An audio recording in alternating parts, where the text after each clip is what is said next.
The mele we'll be sharing is Makalapua.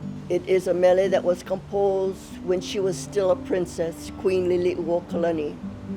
Makalapua means full bloom, and I think of it as she was ready to take the throne when her brother had passed. She had all of the qualifications to take on that incredible responsibility.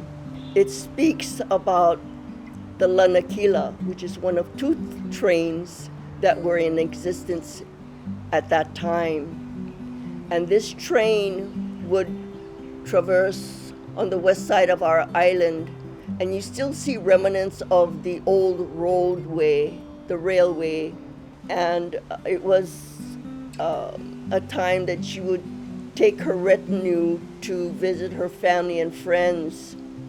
But while on the trip, they would stop, of course, and she would look at the different things. And at that time, Pu'uloa had oysters. And then she would go further on, and Polea is where a natural fish pond was for her to pick out whatever fish she wanted for dinner. Because the ali'i had special fish ponds of fish that were raised for them only. So when they would look into the pond, it's, oh, gee, what do we want to eat?